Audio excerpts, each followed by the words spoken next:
What's up, everybody? We're here in Salt Lake City at a peaceful protest. Marshall, what's happening on the show today? We're going to hit up Michigan State Senator Adam Ollier, talk to him about this and the state of the world and everything else going on right now. And then we're going to go donate to some local gyms that could use some extra funds during COVID-19. We're a channel that's usually about spreading butter and spreading joy. Be better. So this is kind of a different episode. Let's roll the footage.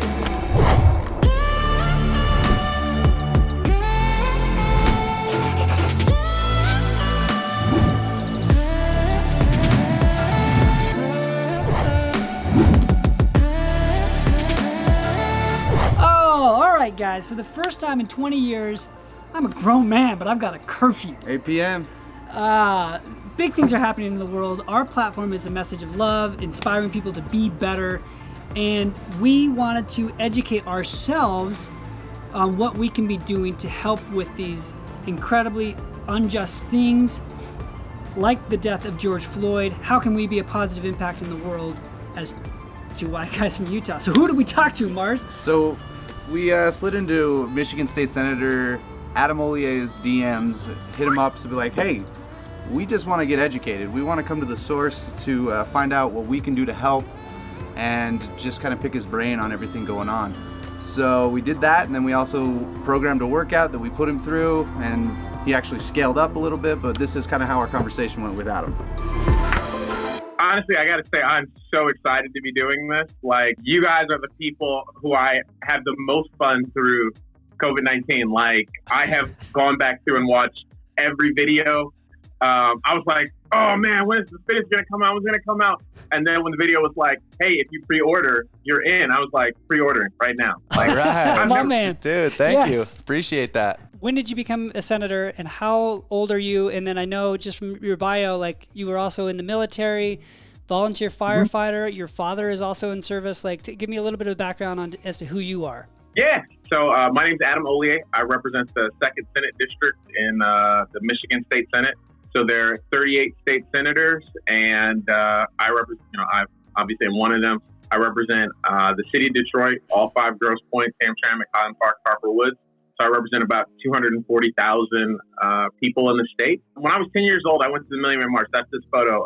What it is every block, every street, you can see buses everywhere, covering every spot all across the city. We took that photo and gave it to Mayor Archer, who is the mayor of the city of Detroit. So I'm a 10-year-old talking to the mayor and explaining this story. And he's like, well, we need more of our people who see a problem and want to fix it. You should get into this. And I was like, me? Yeah, okay. So I got into this business with the expectation that I would protect the people who run in. And so I did relief work after Hurricane Katrina down in Biloxi, lived with a 92-year-old woman in her FEMA trailer, worked in the legislature, worked in the mayor's office, did nonprofit stuff. And so I just always find myself in that kind of space. I'm a reserve officer, so I'm still in the Army Reserve right now. I'm a first lieutenant, and I signed up because I knew we were going to have problems. And I think people who can serve should serve. You've accomplished a lot with your career already. I got to ask how old you are. 34. I'll be 35 in September. So I will be officially eligible to run for president. Not that I'm on the ballot or running or anything, but it's a fun milestone for me. Like, as you kind of map out your life, it's like 16, I can drive. 18, I can vote. And then 35 is like, hey, you're eligible for president. And it's like, no other birthdays matter. It's like, how did the workout go? Yeah, so we programmed a workout, flipping the switch here. We gave you a 5-rounder. How did that turn out? This is Senator Adam Ollier, and I'm excited to do the workout. The workout is 20 dumbbell snatches, 20 burpees over the dumbbell, 5 rounds. My coaching tip for this would be, you gotta want it. 10 seconds. I don't have 45 dumbbells. I'll just use a barbell and I'll throw 25s on them. That would have been the wrong decision. So I threw some 10s and 15s. So he did 75.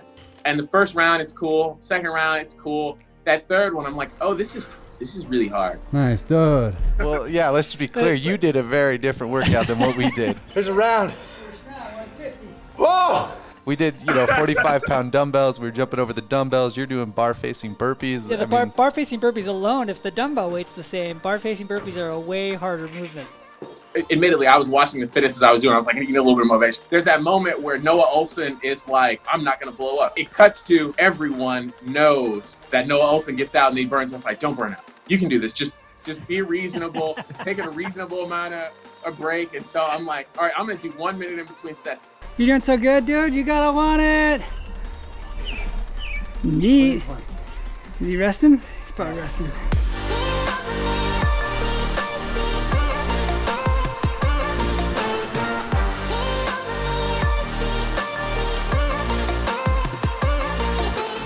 When you think about the police, you're probably thinking they are there to protect you.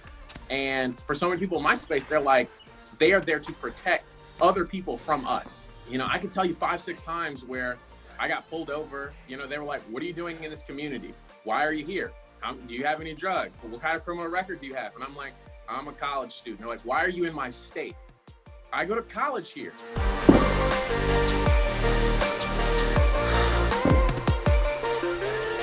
Good, yeah, catch your breath. That's a solid resting position. 10 out of 10 recommend. Hands on the knees, like a straight arch back. You know, George Floyd wasn't the first person to die saying, I can't breathe. He wasn't the first Black person to do this, but maybe he's the one that you see change for. Like all the last 2 weeks I've been thinking. This is not how I expected my day to go. Yeah, I never joined a protest. I mean, you know, talk to your politicians, join a protest, that's what they say. Bully them in the booth. Let's go. So walking up to it, it sounds like the protests are happy. Cheerful. People are cheering. People are upset.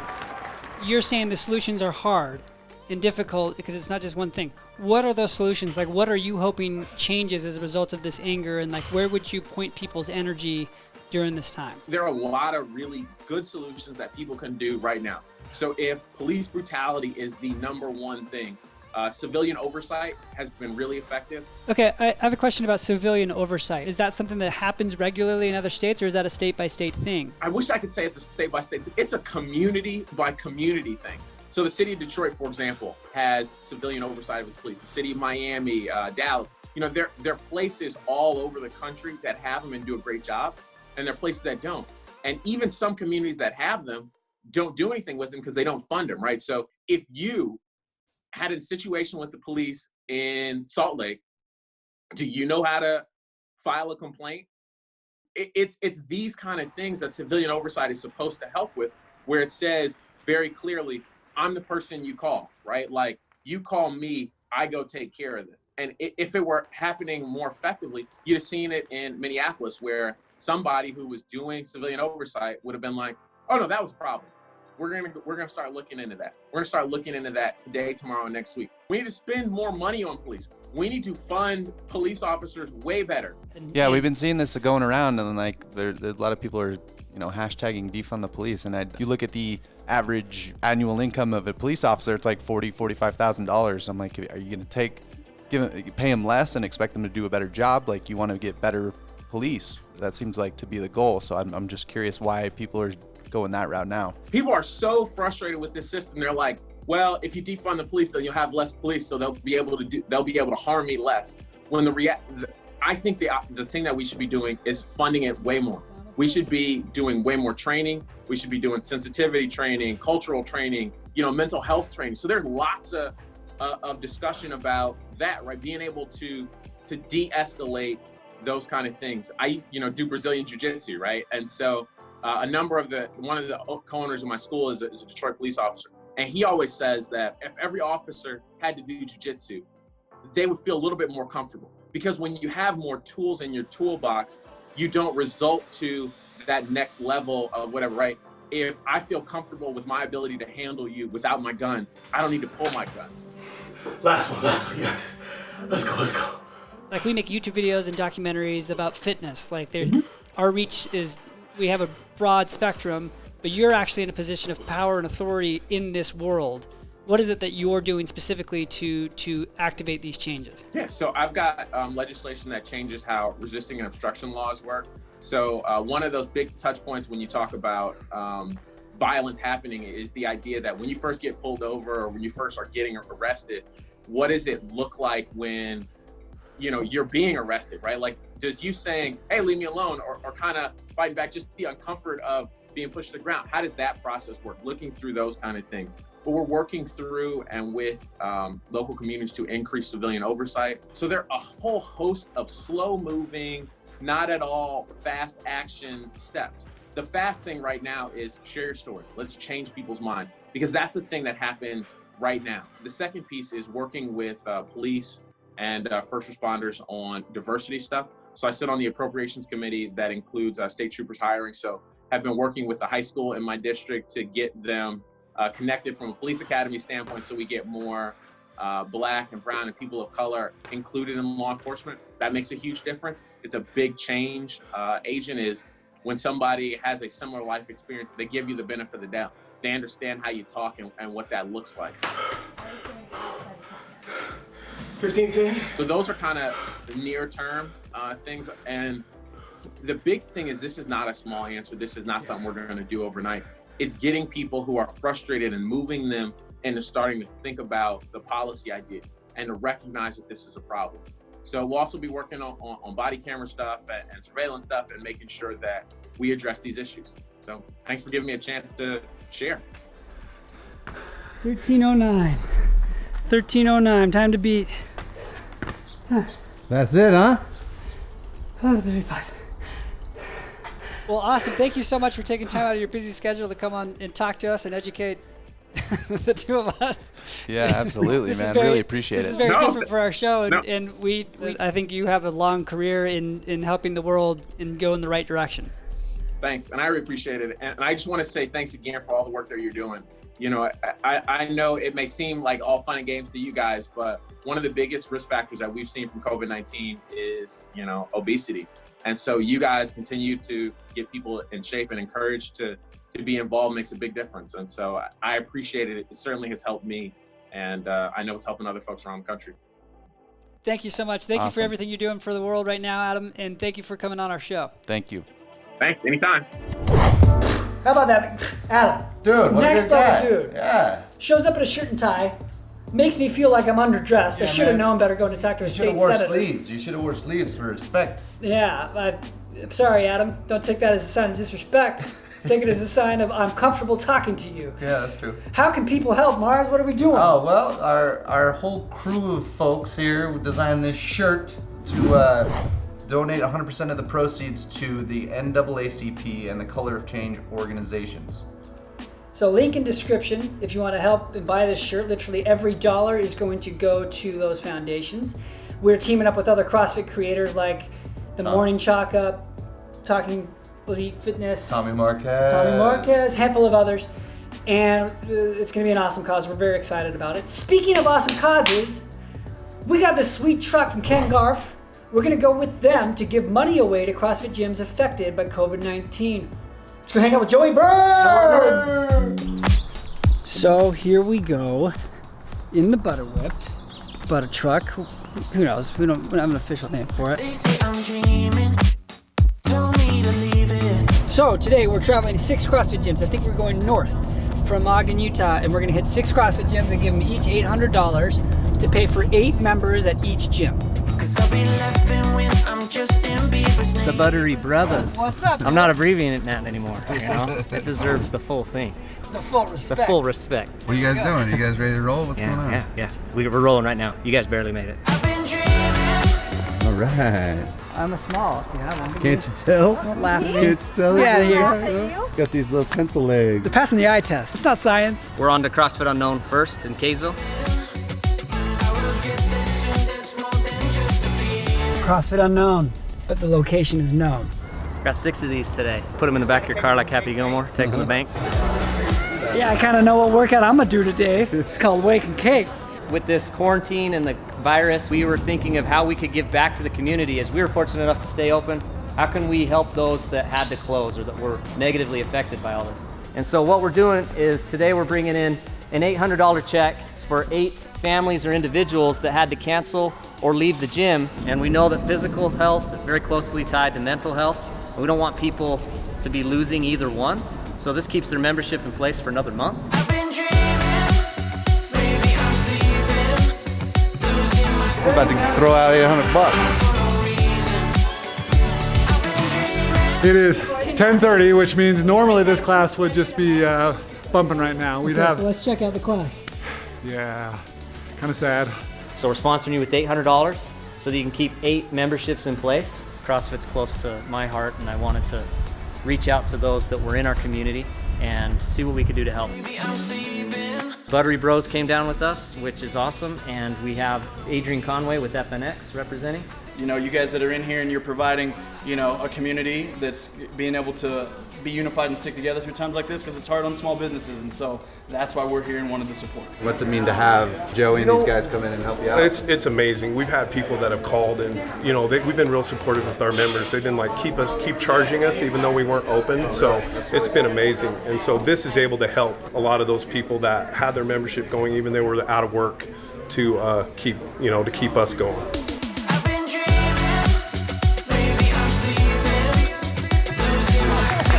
I like your shirts. Good, how are you? Super fan. Good, I'm super fan. Hi, honey. We are here for you. Helping people, you know what I mean?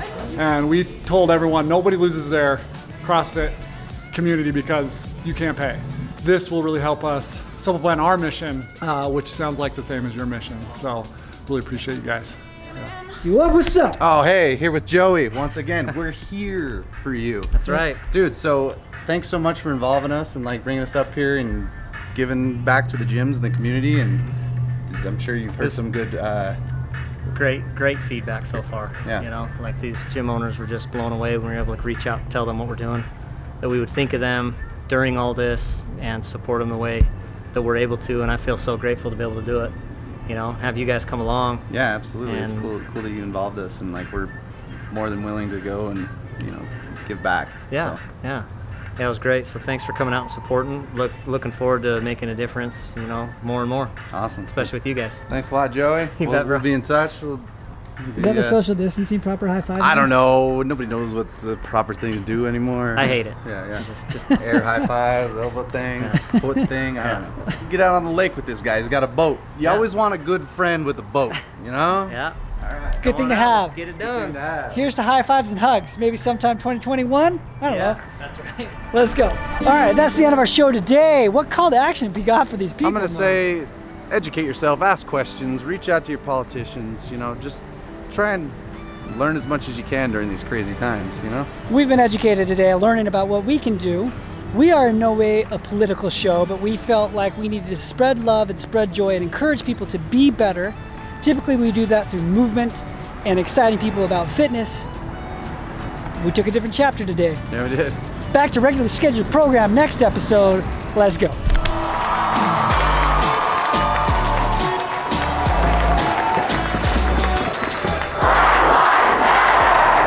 The more that we can keep people exercising and keeping healthy, that the better off we'll all be. 2017. Oh yeah. Wasatch group. I was a part of that group. Yeah, I was a part of that group. Couldn't hear you over all these. It's pretty cool. Freedom. Couldn't hear you over that freedom. Yeah. Almost halfway through 2020. What goals are you still working on from January 1? What do you got? Building an ass chest, dude. I'm nowhere near where my potential is. But, you know, I'm putting in the work and eating, you know, 3 sticks of celery every day, staying carved up. 3 sticks of celery that's not carving up, bro.